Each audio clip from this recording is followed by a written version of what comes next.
Hello, dear fans, friends, and subscribers of Cricket Happenings. Welcome back to a Cricket Happening show today. Yes, we know this particular game between Afghanistan and South Africa. It was South Africa have already reached the semi-finals, and this was only a match for the records, I would say, and also to make sure that Afghanistan basically go and qualify for the Champions Trophy in the year 2025, which will be held in Pakistan. And well, they have done it, and they truly deserved. I will come to that. I will probably talk about that after I talk about this particular match. Now, let's have a look at this particular match where South Africa absolutely had a bit of a nervy moment, but other than that, there was not an issue at all. They won the match by 5 wickets on a track here in Ahmedabad, which was playing true. A bit slow as well, a bit of assistance to the spinner side, I reckon, because the ball was holding up a bit.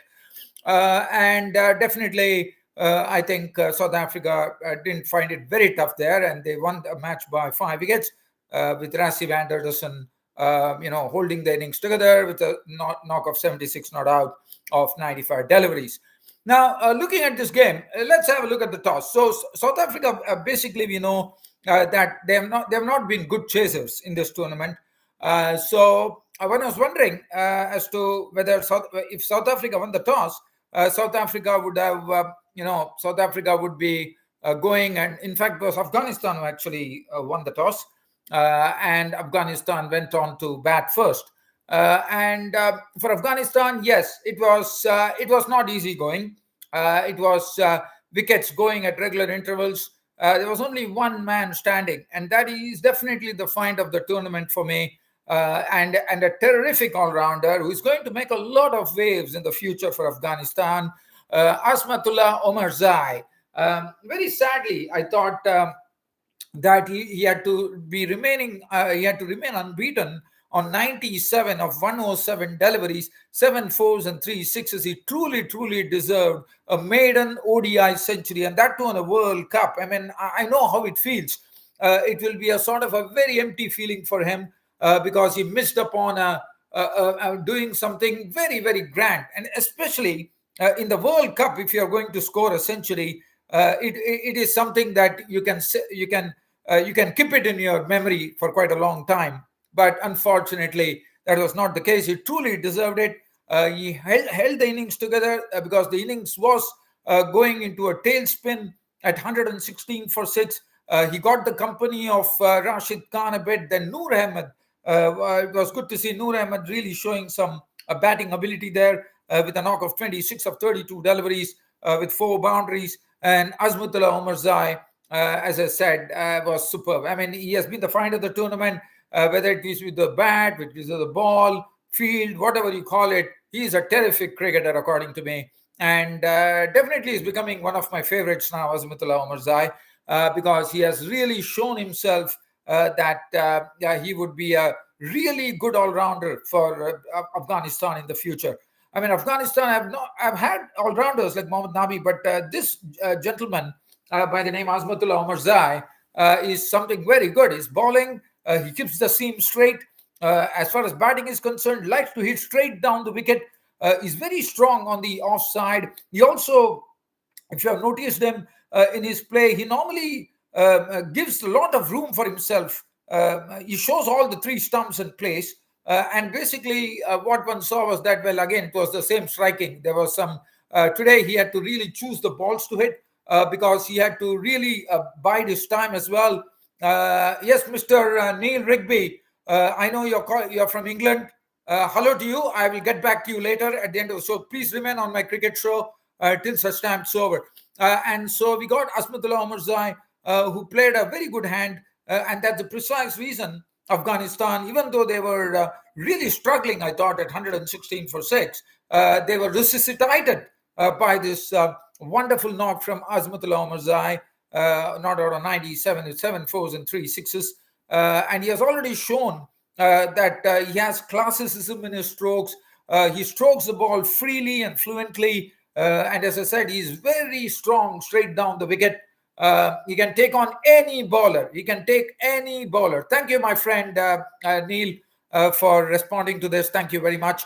Because I don't want to type in anything. I'll keep talking, and once the show is over, I can come and chat with you. So just remain on my cricket show, my friend. And other than that, if you look at the Afghanistan team here, Ramanullah Gurbaz, yes, he got off to a good start, 25 of 22, 15 coming from the attractive stroke player Ibrahim Zadran, the attractive opener, 3 boundaries. Rahmat Shah, as usual, did his job, 26 of 46, 2 boundaries. Shahidi left cheaply for just 2 runs, and Ikram Al Khalil made 12. Nabi again. Nabi, unfortunately, I have to say that Nabi has not Nabi, with all his experience. I'm really sorry to say that Nabi has not really shown his batting goods, which was a bit sad. And I don't think Nabi might be playing in the next World Cup because he's really in the evening of his career. Rashid Khan, 14, and Noor Ahmed, as I said, shown his batting ability in that partnership with Omar Zai. And finally, 244 was the goal. Now, looking at the South African bowling, it is Keshav Maharaj. Look at the bowling. I mean, the way he bowled, he practices very hard in the nets. And here, the results were 10 overs on maiden, 25 runs and 2 wickets. He bowled superbly. Rabada, 10 was done for 40. Lungi Gidi, well, he's having some problem. I was just wondering as to whether Lungi Gidi should be risked playing because, South Africa already reached the semi-finals. So I was a bit surprised that Lungi Gidi was playing because they had nothing to lose. I mean, they could have probably given him some rest. And if at all South Africa is going to play him in the semi-finals against Australia, then you never know. So I was absolutely surprised and shocked that Lungi Gidi was playing in this particular match because he probably was not fully fit. Aidan Markram and for 24 points, but Gerald Quedzi. Now Gerald Quedzi is another bowler who is a really whenever I see him, I can only think of Andre Null, the former bowler who always used to have a battle with the former Indian pace bowler Srishant. And he was a sort of an aggressive character. And I definitely liken Gerald Quedzi to almost Andre Null. And I like because Gerald Quedzi has some pace. He's always pumped up. And I'm very happy to see that he has got his best bowling analysis in one-day cricket. 10 overs on maiden, 4 for 44. And Andil Feliquayo getting a game today, bowled 7 overs, 1 for 36. Later on came and showed his ability with the bat as well.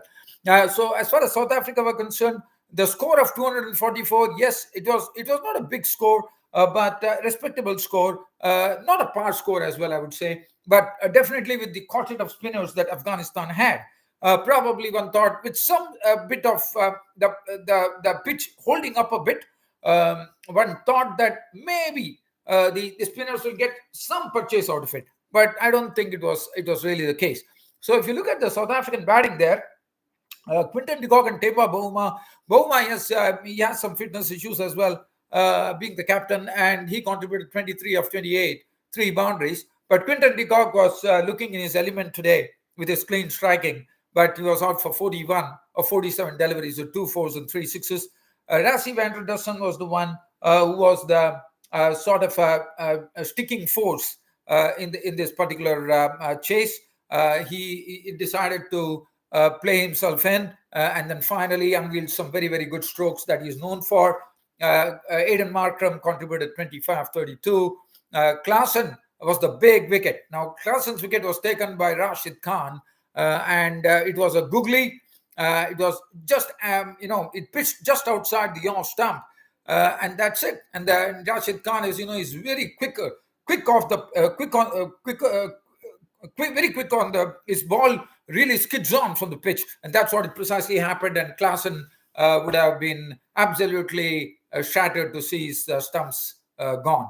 David Miller contributed 24, and Feliquayo, as I said, the score at that particular time when Miller left was when one thought that, I wouldn't say that Afghanistan had a chance, but definitely they had done well to reduce South Africa to 182 for 5.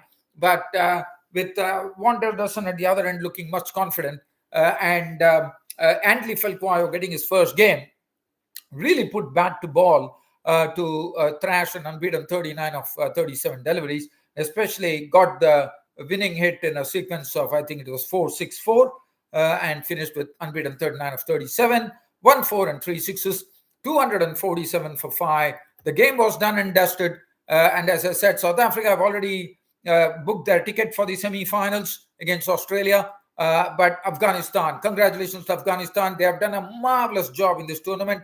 It has been the best ever World Cup. And if you go back to my cricket happenings preview, when I was doing all the teams, I very rightly said it is high time that Afghanistan really do something extraordinary. And Afghanistan, thank you very much. You provided great entertainment in the World Cup, and you definitely gave that extra zing that was needed. And absolutely I absolutely loved the Afghanistan, whether they were batting, bowling, or fielding. They were a complete package. Probably they could have improved their fielding. I'm hoping that in the next World Cup we will see a much refined Afghanistan, a much stronger Afghanistan with a fielding setup which is much stronger than this, which could really give them a real chance in the next World Cup. Well done, Afghanistan.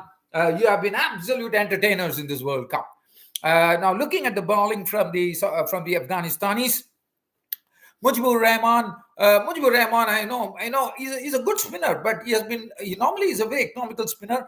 But in this World Cup, if I analyze it, I feel Mujibur Rahman has been very costly. 10 overs, 1 for 51. Navinullah, he also gave away some runs today, 6.3 overs, no maintenance, none for 52, but he had a good World Cup, I suppose. Mohammad Nabi, well, as I said, he has not been doing anything with the bat, but with the ball, he has been definitely shining. 10 overs, 1 maiden, 35 runs and 2 wickets. As usual, did his job absolutely perfectly. Azmatullah Omarzai only bowled a solitary over today for 8 runs. A bit surprised as to why Omarzai was not given a long bowl. Rashid Khan, he did his job. 10 overs, 1 maiden, 2 for 37. Noor Ahmed today was a bit costly. 9 overs went for 49. And Rahmat Shah bowled a solitary over for 12 runs.